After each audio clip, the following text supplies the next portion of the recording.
pour cette deuxième présentation, on va dire. Oui, un deuxième épisode, du coup, suite Ouais. à tout l'intérêt qu'a suscité la première vidéo. L'engouement qu'il y a eu par rapport à ça, même moi j'en étais, waouh! Ouais, Apparemment j'étais la seule à ne pas apprécier, tu vois, donc oui, exact. pardon, pardon, je demande pardon. C'est vrai que tu n'aurais pas trop aimé l'épisode et au Non, final, non, parce que oui, effectivement, le naturel, mon naturel plaît, et moi, il me plaît pas, quoi, parce que y a pas eu, on n'a pas travaillé comme là, on n'a pas travaillé non plus, mais bon, comme tu m'as dit qu'il faut que je me fasse confiance par rapport à ce naturel, eh ben allez, allons-y, on y va, je te fais confiance. on est là pour être authentique, c'est le but, hein. Alors j'espère qu'il va faire beau parce que on est sur ma terrasse et il n'y a pas de soleil, C'est vrai. Donc du coup, mais mais j'espère que bon, tout va bien. on a un beau cadre quand même, la mer, Derrière le nous, ciel bleu derrière effectivement, nous. ouais, Bon, ouais, oui. il y a pire. Oui, On est en pleine tous crise là. les éléments Là, c'est sont la là. crise là. Oui. Tous les éléments sont là pour que les choses se passent et se déroulent merveilleusement bien. De toute façon, avec toi, Pierre, les choses sont toujours au top. Bah, je te remercie. Vraiment. Bon, il y avait eu des petits couacs là sur le premier épisode. Je suis vraiment voilà, navré pour ça. Il y avait eu les micros qui s'étaient mis sur l'atténuateur. Ensuite, ma chemise qui s'était ouverte. Alors, j'avais dû faire des montages, etc. Bon, c'est le début. Oui, c'est le premier. Même Bah pas le début, c'est le oui. premier. Donc, faut bien apprendre, hein. Comme on dit, c'est le premier du début du commencement. Ça C'est même. ça? Ça même. Bon, alors, comme je l'avais dit dans l'introduction de la chaîne, ce qui me tient à cœur, c'est de mettre en avant les thérapeutes, femmes et hommes réunionnaises, dans un premier temps sur la chaîne, parce qu'il y a un beau savoir-faire sur l'île. Donc, encore une fois, gratitude pour m'avoir permis de t'interviewer pour la Et sortie de ton livre. je te retourne la même chose. C'est vrai que ça a été beaucoup demandé. Pour ce deuxième épisode, on va vraiment se centrer sur les questions qui ont été remontées. Alors, Ouais. moi, j'en ai noté 3 importantes. Ouais. Parce que le but, c'est pas non plus de refaire une vidéo Une vidéo de 50 minutes, de là, 50 non. minutes, même si, et vous nous le direz en commentaire si ça vous intéresse, alors à ce moment-là, on pourra peut-être le proposer, mais sur un sujet plus profond, plus important, où là, on traiterait que de ça. Ça peut être très intéressant aussi, hein. Oui. Mais le but, c'est que ça plaise et que chacun y trouve aussi le temps de regarder les vidéos. C'est ça. Donc le format, on va essayer de tenir notre petit quart d'heure. Ouais, ça serait bien. Ça serait bien. Ça serait bien parce que les gens n'ont pas le temps et que ce que je comprends, le week-end, ben, ils sont à leurs préoccupations. La semaine, ils ont la plupart du temps le travail, les enfants. C'est pas évident, quoi. Effectivement, nous devons nous aussi proposer des outils aux gens qui peuvent caler nos vidéos dans leur quotidien. Alors pour ceux qui n'ont pas regardé la première vidéo, est-ce que tu peux te représenter rapidement, s'il te plaît? Oui, je suis Camille Brana, je suis réunionnaise, comme tu l'avais bien dit tout à l'heure. Je suis thérapeute, hypnothérapeute, donc exactement, consultante en développement personnel. Et j'ai écrit mon premier livre, puisque c'est une trilogie, c'est mon premier, qui est sorti il y a un mois et demi. C'est tout nouveau. Les questions qui sont montées te sont adressées directement à travers la chaîne. Quelle différence fais-tu entre un état d'être et les émotions? D'accord. Ah oui, je comprends. Tu vois, là, voilà une question qui est très pertinente. Eh bien voilà, un état d'être, c'est, comment dire, c'est quelque chose qui est difficile d'accès pour nous, êtres humains. Les états d'être, il y en a 3. La joie, la paix et l'amour. Contrairement aux émotions, ces états d'être n'ont pas de contraire. Quand nous sommes, j'ai envie de dire, quand une personne est, c'est plus juste, quand une personne est dans la joie, elle l'est pas de temps en temps, elle l'est définitivement dans la joie. C'est un mot qu'on galvaude beaucoup. La joie, alors, en langage normal, ça serait quoi? L'enthousiasme, le contentement, être heureux, voilà. Mais être en joie, c'est un état d'être, c'est pas une émotion. C'est comme la paix. On ne peut pas être en paix totale aujourd'hui Et tout à l'heure, être dans la tristesse. Ça n'existe pas. Oui, quand tu es en paix, tu es en paix. Tu es en paix, définitivement et totalement. C'est pour ça que on peut employer d'autres mots. On peut employer sérénité, on peut employer Le calme. tranquillité, le calme, effectivement. Voilà. Tout ça, formidable. Ce sont des émotions, le reste. Mais la paix est un état C'est un état d'être. d'être. Et l'amour, bon, on le sait, l'amour, c'est pas l'amour humain. L'amour humain, c'est l'attachement, on va dire. Oui, l'amour conditionné. Voilà, conditionné. Voilà, je t'aime si. Mm. Si tu fais ce que je te dis ou si tu. Voilà. Et pas même si. C'est ça, exactement ça. Ces états d'être-là, ces mots-là sont souvent mal employés. Hein. La différence avec des émotions. Les émotions, ce sont la tristesse, la peur, La colère, l'anxiété. l'anxiété. Voilà. Ce sont des émotions. Ce sont des émotions. Ça nous traverse. Ça vient de notre mental. Ce qu'on pourrait dire aussi les états d'être, donc c'est évidemment le cœur, hein, c'est même pas la peine de le dire en fait, puisque ça vient du cœur, c'est sûr. Mais là, nos émotions nous accompagnent à travers nos blessures.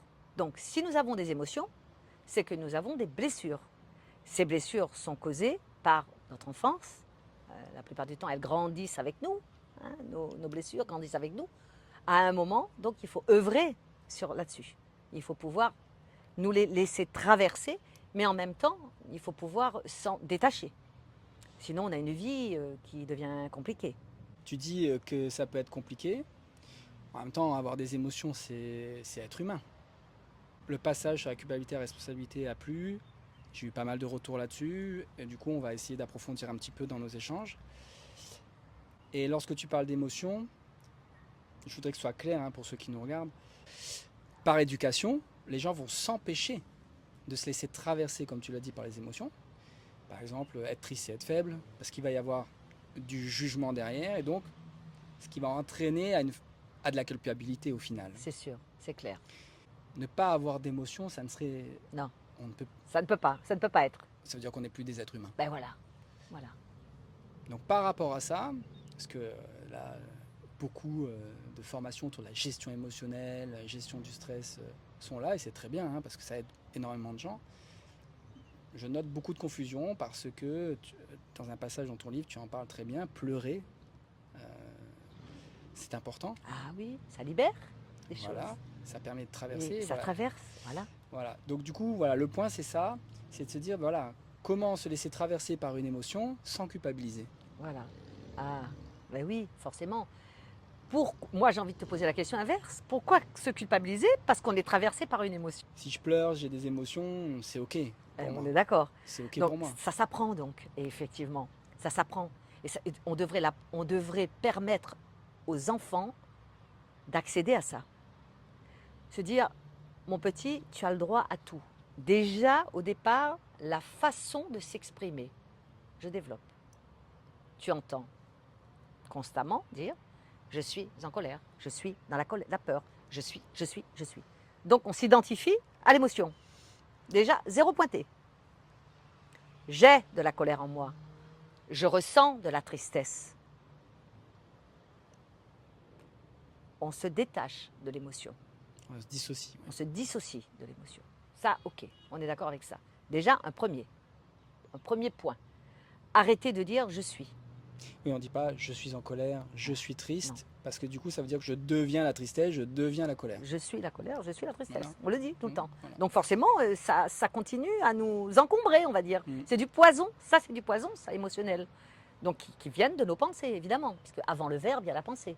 Donc l'émotion est engendrée par la pensée.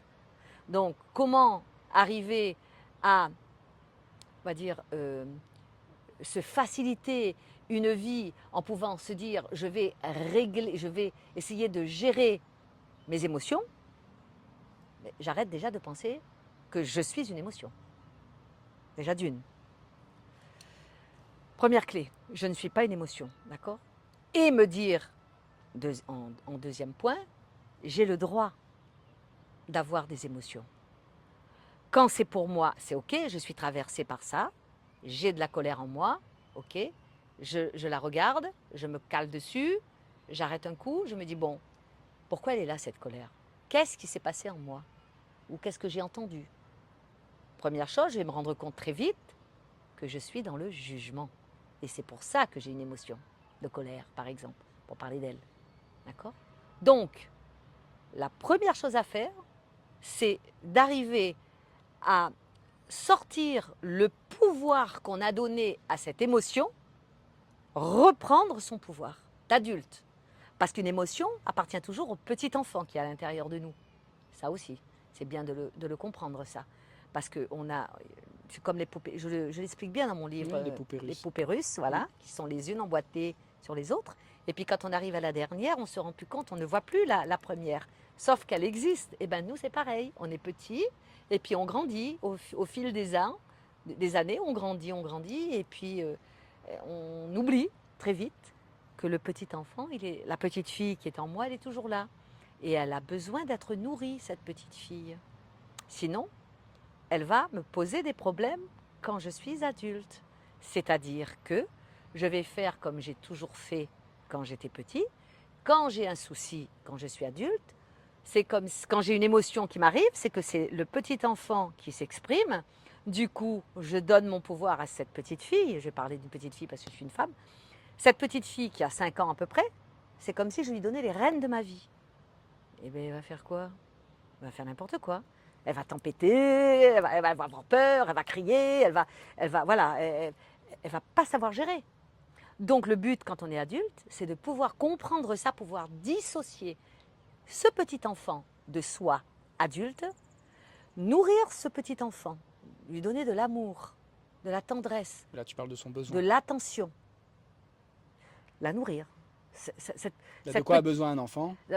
D'amour. Voilà. D'amour, d'attention, du coup, De compréhension. voilà, de compréhension, d'acceptation, pour qu'elle reste à sa place. Ce petit enfant doit rester à sa place insouciant. Pour que l'adulte soit dans son pouvoir et qu'il arrive à gérer. Comme on dit, je dis dans mon livre, en langage courant, péter un câble. Il y a tellement de gens qui pètent des câbles. Mais pourquoi péter un câble? Parce qu'on a donné le pouvoir au petit enfant à l'intérieur de nous. L'enfant blessé. Enfant blessé, voilà. Donc, voilà pourquoi les émotions, nous pouvons les gérer si nous comprenons ce système-là et que nous arrivons à mettre les choses en place, tranquillement. Et ça se fait facilement. Hein.